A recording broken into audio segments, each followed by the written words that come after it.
Bonjour à tous et à toutes, je suis Thomas Louis et bienvenue dans La Quille, le podcast où on parle de culture avec ceux et celles qui la font.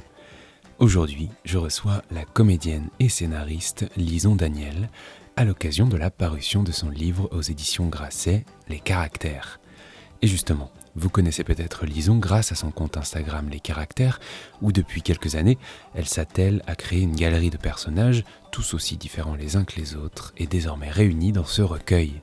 Alors avec Lison Daniel, on a parlé ensemble de la manière dont ce livre est né, de la manière dont elle a écrit chacun de ses personnages, mais aussi de sa casquette de scénariste, qui n'implique pas le même temps ni la même façon de travailler qu'une pastille Instagram, ou encore de l'écriture de la chronique radio, puisqu'on peut également écouter Lison Daniel dans la matinale de France Inter en ce moment.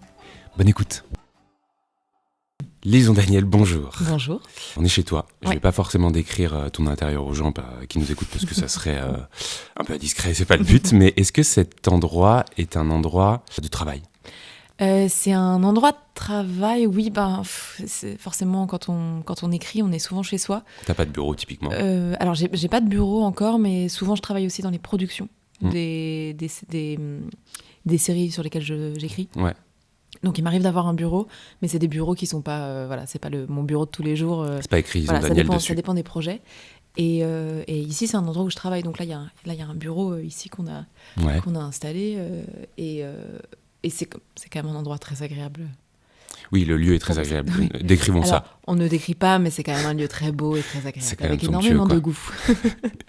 Et est-ce que c'est ici, par exemple, que tu écris, que tu filmes, que tu montes tes vidéos, tes pastilles, dirons-nous, à Ouais. partir de 60 ans ? Les caractères, bien sûr. Alors là, c'est un appartement dans lequel je suis depuis pas si longtemps, Ok. donc c'est pas le lieu dans lequel j'ai tout fait, Ok.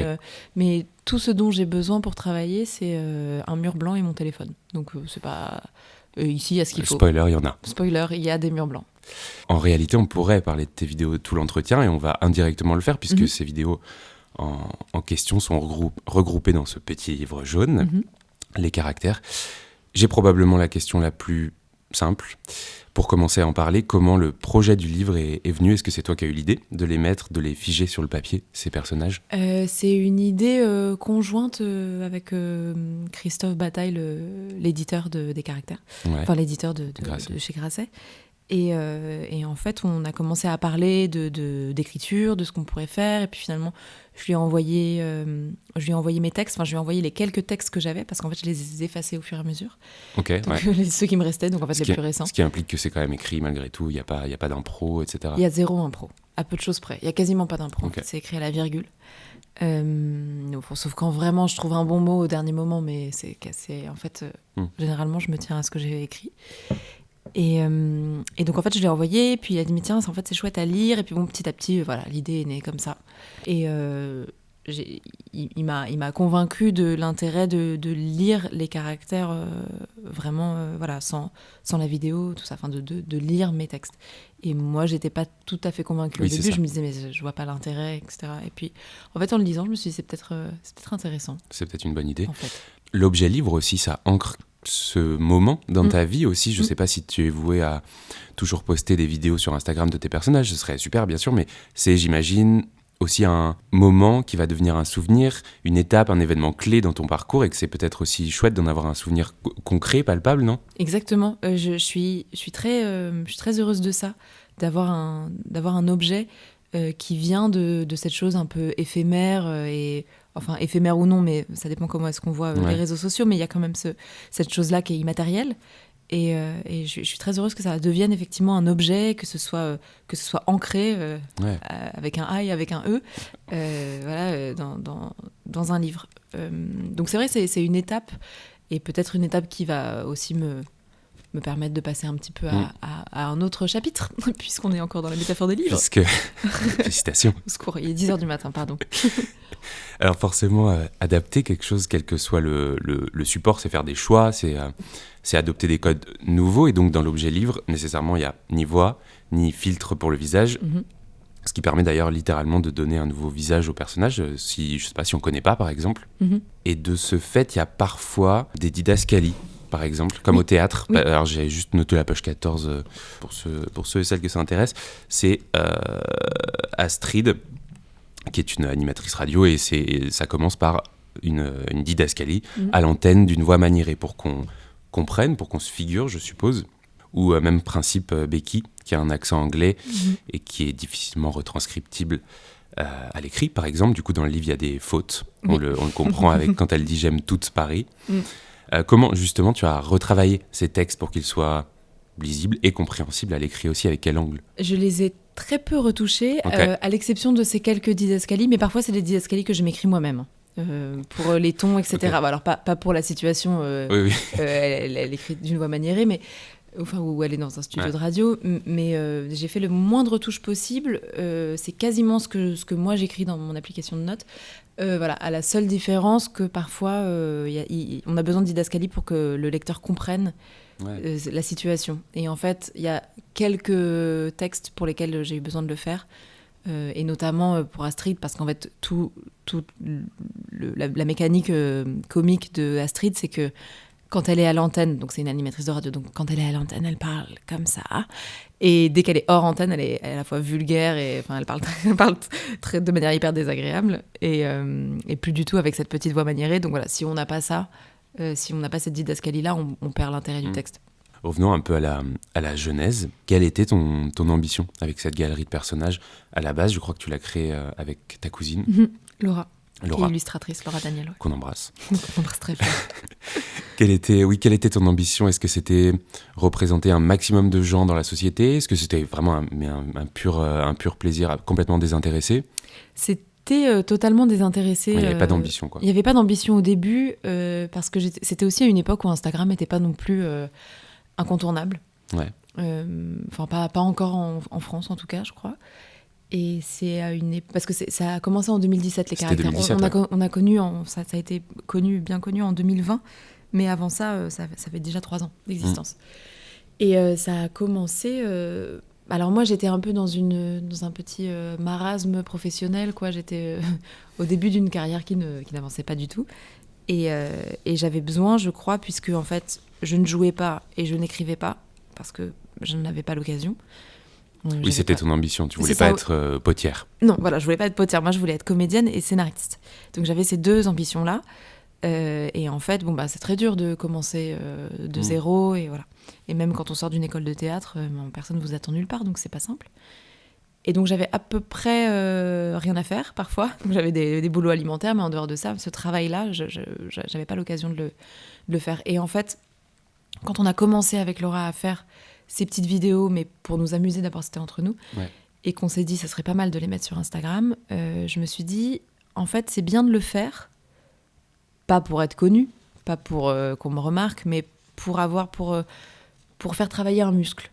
C'est-à-dire que je fais travailler un muscle d'écriture, un muscle de jeu, et puis ça me permet de faire quelque chose. En fait, ça me permettait de faire quelque chose et de pas subir l'inaction...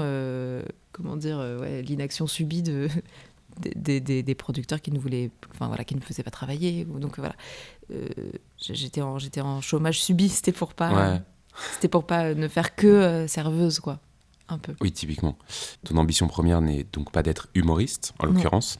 Mais est-ce que tous ces personnages, c'était aussi une vitrine? Est-ce que c'est une vitrine de ta vision de l'humour? Peut-être. Comment, par exemple, tu te places par rapport à cette notion de moquerie, par exemple, tu vois? Il y a de la tendresse. Oui. Selon moi, en tout cas, c'est davantage une galerie avec un œil, tendre, je dirais. C'est relativement tendre. Après, c'est vrai qu'il y a quelques fois aussi, on peut lire un petit peu ce que je pense de certaines choses. Enfin, voilà, je peux glisser un petit peu mon avis personnel, mais ça reste plutôt croquer des personnalités et des personnages. L'idée, c'est qu'on les reconnaisse et qu'on s'en amuse. Mais ouais. Et surtout, il y a une espèce d'évolution de ces personnages. Ce qu'on voit, c'est que leur histoire évolue. Il y a par exemple Adélaïde avec Livio, son épicier italien, avec qui elle vit quelque chose. Et ça, c'est en quelque sorte un boulot de scénariste déjà, finalement. Un peu.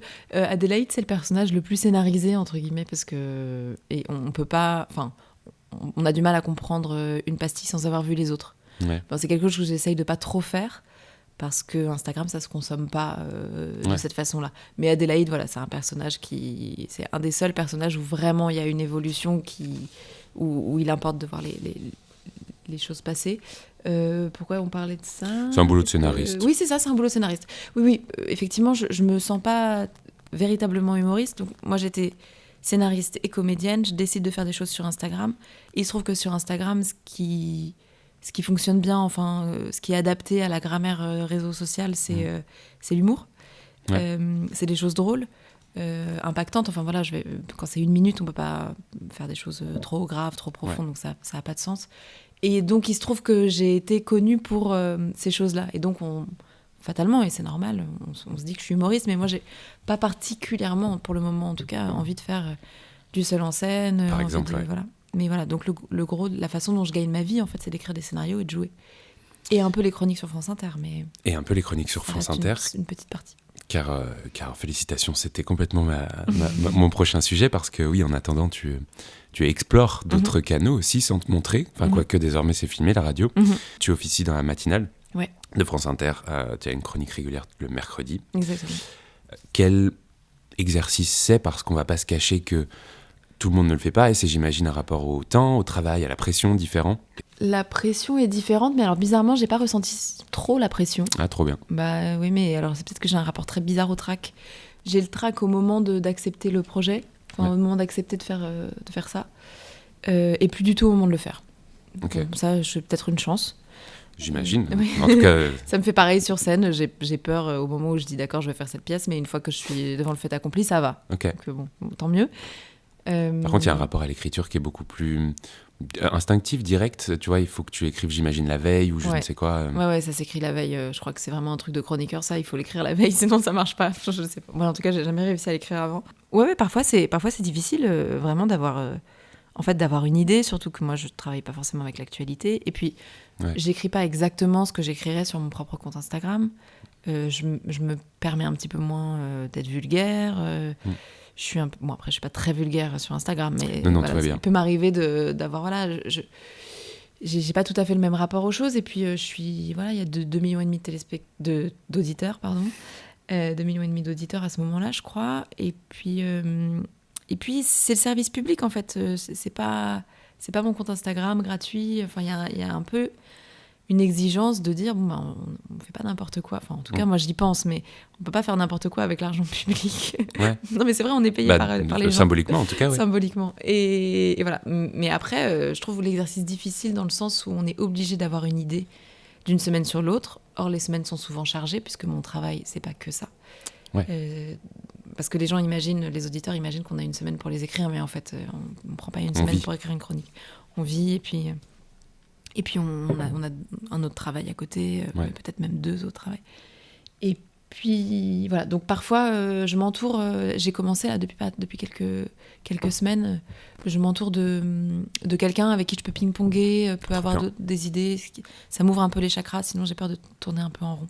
Oui, d'ailleurs, cette notion du collectif, tu l'aimes bien, ou tu préfères écrire, quel que soit d'ailleurs le...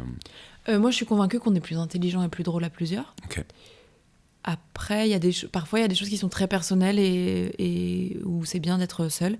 Les caractères, vraiment, je ne pourrais pas faire intervenir quelqu'un d'autre dans l'écriture, parce que je les connais trop bien, parce que j'ai vraiment une facilité pour le faire. Et de plus en plus, c'est de plus en plus facile d'écrire pour eux. Après, il faut trouver des idées, évidemment, mais l'écriture est très rapide. Voilà. Je ne pourrais pas faire intervenir quelqu'un dans ce processus-là, parce que c'est un processus que je me suis tellement créée toute seule. C'est ta petite cuisine intérieure. Exactement. C'est vraiment... D'ailleurs, le livre ne signe pas la fin des caractères sur Insta. Non, ça ne signe pas la fin. D'ailleurs, je vais continuer à en faire, mais simplement, Non, ça ne signe pas la fin.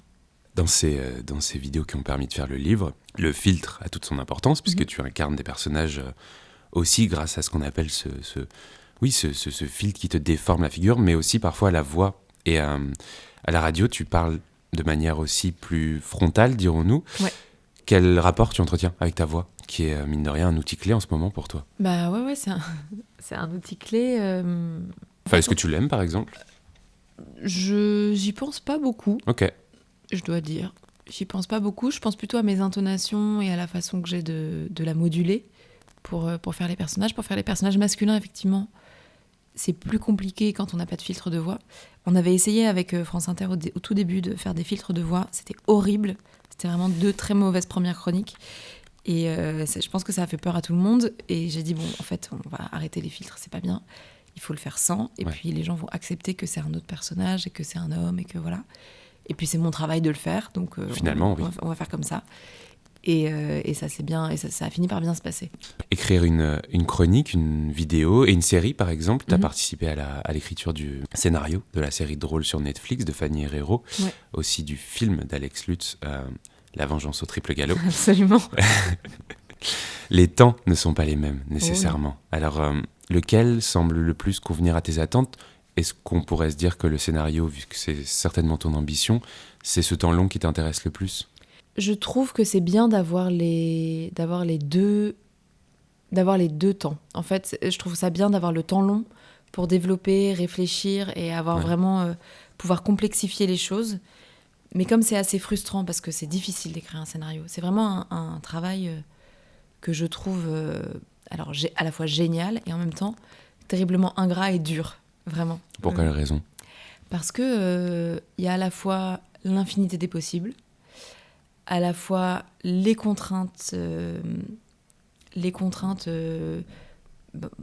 temps, parce que en fait, quoi qu'il arrive, il y a quand même des deadlines. Enfin voilà, il y a des limites de temps à respecter. On peut pas prendre 3 ans pour écrire quelque chose. S'il y a une commande, on est obligé de rendre à un moment. Donc il y a à la fois l'infinité des possibles, la contrainte de temps, la contrainte de, mettons, vraisemblance, la contrainte dramaturgique de construction. On peut pas faire des choses gratuites. Parfois il y a des scènes qu'on adorerait écrire, mais en fait qui ne servent à rien, ou des scènes qu'on adorerait écrire, mais qui comportent un message flou, pas net, ou un petit peu controversé. Enfin, voilà, pas toujours. Voilà, on peut pas faire exactement toujours ce qu'on veut, et c'est dur. Et voilà. Moi, je trouve que c'est profondément dur. Parfois, c'est à se taper la tête contre les murs. Mais quand on y arrive, c'est merveilleux. Et donc, je trouve que pour gérer la frustration de cette écriture du temps long, le temps très court de j'écris un caractère en 1 heure, je le tourne, je le poste, et j'ai tout de suite la réaction d'un public. Et j'ai tout de suite... et je peux tout de suite partager ce que j'avais dans la tête. C'est hyper agréable. Et donc, je trouve que les deux marchent bien ensemble. Le temps court et le temps long. Un bel équilibre, disons. Oui, un bel équilibre. Tu viens de parler de l'instantanéité, finalement, d'Instagram. Comment tu te places par rapport aux critiques potentielles ? J'imagine que tu en as, puisqu'il y a beaucoup de gens qui te regardent. Est-ce que c'est un regard, une instance qui te fait peur, ou dont tu te fiches complètement ? Alors, à vrai dire, sur Instagram, je n'ai quasiment pas de commentaires négatifs. Non. Bah, trop bien. Hein, mais je crois que j'en ai eu genre 3 en 5 ans. Enfin, vraiment. C'est assez spécial. Mais c'est parce que aussi, Instagram est un média qui est fait comme ça. On suit les gens qu'on aime. Donc le contenu ne nous vient pas automatiquement. C'est pas un contenu qui s'impose à nous comme à la radio, à la télé ou sur d'autres médias potentiellement. Les caractères, les gens en suivent parce qu'ils aiment bien. Donc ils aiment bien, et puis après ils mettent des petits cœurs, et puis s'ils aiment pas, ils se désabonnent. Mais c'est très différent de, par exemple, si vous passez à la télé, vous allez tout de suite avoir sur Twitter des commentaires désagréables sur Qu'est-ce qu'elle fout là Qu'est-ce qu'elle fout là, c'est qui cette conne, voilà. Moi, j'avais des commentaires horribles quand j'étais passée sur Quotidien, je me souviens. Je m'étais dit, les gens sont ma boule. Les gens sont spéciaux. Ça peut m'atteindre si je sens que c'est vrai. Ça peut m'atteindre si je suis un peu d'accord. Si c'est vraiment des trucs complètement hors de propos, hors contexte, où je me dis, le gars est manifestement dingue, je m'en fiche, mais ouais, ça peut m'atteindre. Mais bon, encore une fois, j'en ai eu très très peu avec Instagram. Trop bien. Ouais. Tu as une formation de comédienne, parce que là, depuis tout à l'heure, on parle de l'écriture, des scénarios, mais tu as une formation de comédienne, tu as pris des cours de théâtre au conservatoire du 10e arrondissement, au cours Florent pendant 1 an, tout ça c'est Wikipédia. Pas ma meilleure expérience. Ah, qu'on embrasse aussi du coup. On embrasse le cours Florent. Au studio théâtre d'Asnières et à la Fontainebleau School of Acting. Ouais, exactement. Ça t'intéresse toujours ? Bien sûr. De jouer ? Bien sûr. Mais j'ai passé le dernier mois à tourner et je joue au théâtre en février, donc c'est vraiment une partie de ma vie. Ah bah carrément, même je pense qu'on peut le dire. Là. On peut le dire. J'ai alors comme la liste le montre, j'ai pas été très heureuse dans mes études de théâtre. J'ai fait plein d'écoles différentes. J'ai jamais vraiment trouvé chaussure à mon pied, sauf à la fin quand j'ai joué en anglais avec cette école qui était en fait les professeurs de la Guildhall, qui est une école à Londres, qui se sont déplacés dans une autre école à Fontainebleau, donc, qui a été créée par Laurent de Montalembert. Et là, j'ai trouvé que c'était vraiment une approche à la fois joyeuse, plus exigeante et plus intéressante, une autre formation, un autre genre de façon de voir le jeu. Et ça m'a beaucoup plu. J'ai beaucoup moins aimé, par exemple, j'ai fait la 3e année du cours Florent, que j'ai vraiment détesté. Pas de coup de cœur, ouais. Ah non, mais vraiment, on était 45 dans ma classe, déjà. Donc très compliqué de passer sur un plateau quand en plus t'as 9 heures par semaine. Une façon de traiter les élèves que j'ai trouvé un peu hallucinante. Donc j'ai préféré le conservatoire, ça c'est sûr. Mais est-ce que cette liste montre aussi, c'est que tu avais très envie d'être comédienne, puisque si t'as écumé autant de formations, d'écoles, c'est qu'il y avait quand même quelque chose.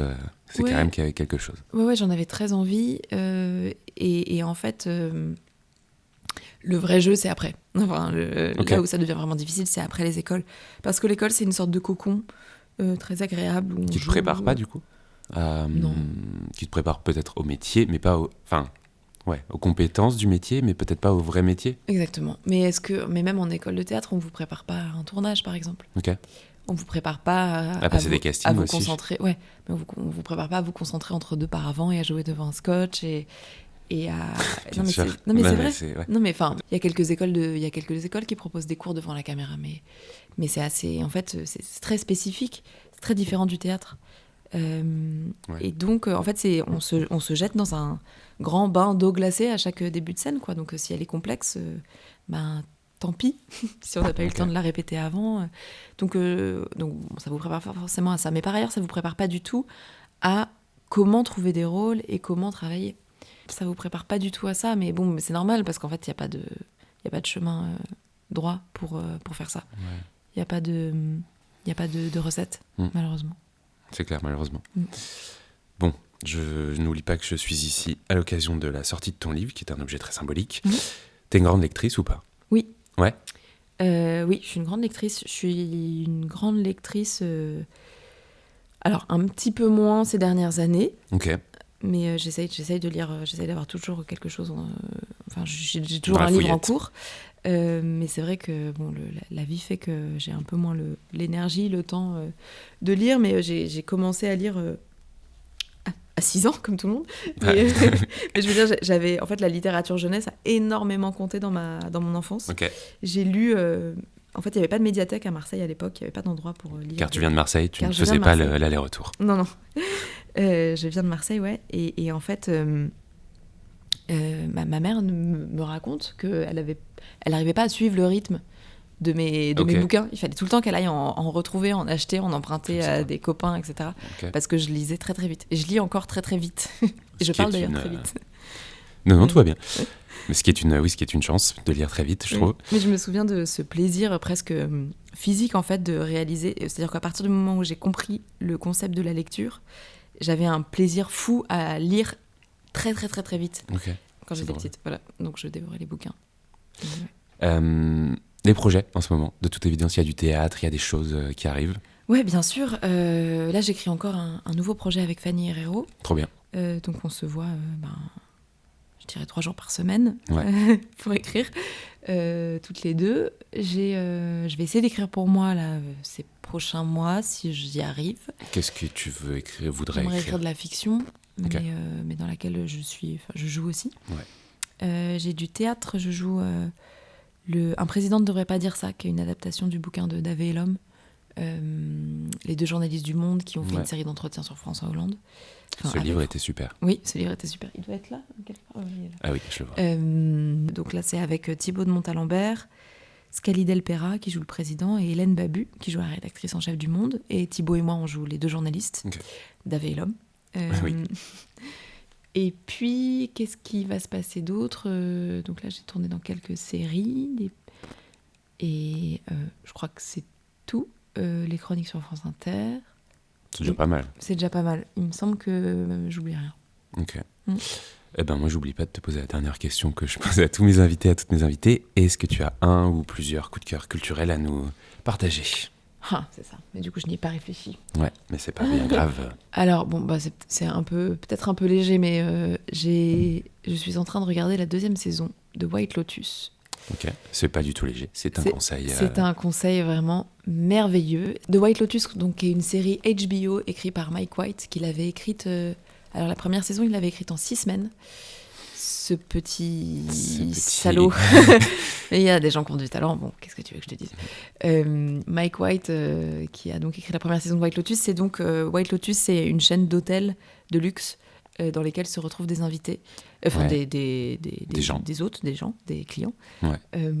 Et il se passe tout un tas de trucs, et c'est une façon de parler de la société et des grands sujets qui traversent le monde, tout en étant hilarant et grave et d'une intelligence folle. Et je trouve ça merveilleux, c'est la série que j'aurais aimé écrire. C'est la dernière saison, la 2 ou... Enfin, c'est la dernière, Oui, la dernière sortie. Oui, c'est celle qui vient de sortir, ouais. Et Okay. Là, pour l'instant, il y a un épisode par semaine, donc j'en ai pour l'instant vu 3 ou 4, je crois. Ouais. Ouais, c'est horrible, c'est un sevrage terrible. Ouais, c'est 55 minutes tous les lundis, c'est affreux. Mais je trouve ça absolument brillant et hilarant, et tellement bien joué, et tellement... Voilà, c'est vraiment, vraiment super. Trop bien. Et la BO est géniale. Comment on dit ? Le générique est super. C'est rare Okay. qu'on passe pas les génériques, lui vraiment, on le passe. Ouais. Il est formidable. C'est vrai qu'on... White Lotus, voilà. HBO. Eh bien, super, on les embrasse aussi. Ah, on embrasse HBO très fort. Merci beaucoup, Lison. Merci Thomas. Et bien voilà, la quille, c'est terminé pour cette semaine, mais on se retrouve très très vite avec une nouvelle invitée ou un nouvel invité pour parler culture. En attendant, n'hésitez pas à vous abonner au podcast, bien sûr, à vous abonner aux réseaux sociaux de la quille, notamment Instagram, et puis à en parler autour de vous, tout simplement. Merci beaucoup pour votre écoute et à très vite.